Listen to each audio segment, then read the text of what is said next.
And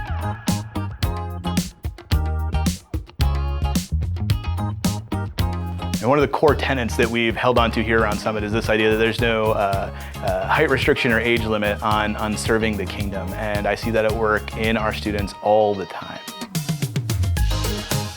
Because I remember what it was like.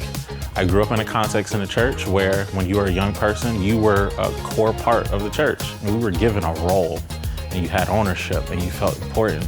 And just like anything, not just church, but anything contextually, when you get them at a young age to have ownership for this thing, that actually helps further along in their spiritual formation. And this place is not just a building to them. This is a place where they have some spiritual, some equity because they've given of themselves to that. They have a lot to offer that they are not the future. The kids actually are the right now church.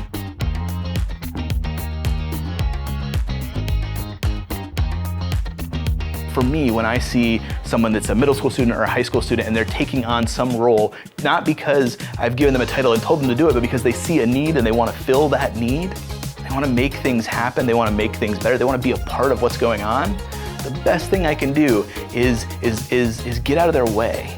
In a perfect world, about 75% of my job would be to look at our leaders, see their gifts, and point them in the direction that they can use them. We try to do that for all of our leaders, but especially our high school students, because it gives them an opportunity to learn and grow and be encouraged in an environment where we love them. We want them to succeed.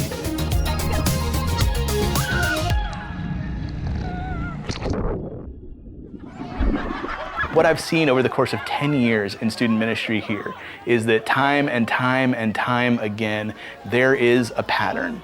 Someone invests in the life of a middle schooler or a high schooler, and then that middle schooler or high schooler begins investing in the lives of elementary school students and then middle school students, and it repeats itself. That's how we continue our faith on more than anything else we do here. They become the hands and feet of Jesus, helping others along the way.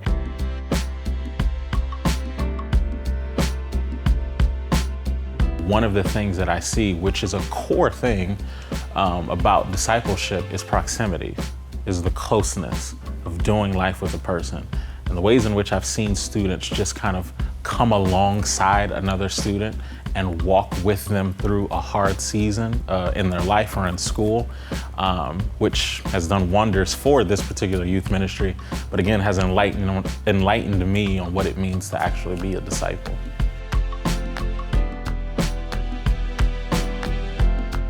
Pointing out to them, hey, this thing that you did, that conversation that you had, the way that you showed up for your 7th grade student that was struggling with something, and you were the one that was there for them. You were the one that they could call, that they could turn to, and you helped them walk through that. That's amazing.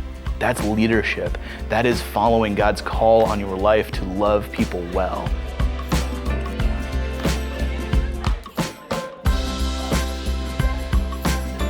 My hope, and I tell this to my students all the time, my hope is that this is a place where you can bring all of your doubts, all of your questions, all of your faith.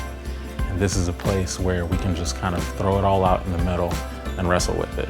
And I just always want to make sure that any student that comes through the doors of Summit Church, that they know that this is a place where they're going to receive people who love them and see them and let them know that they are worthy, they are loved, and that they matter.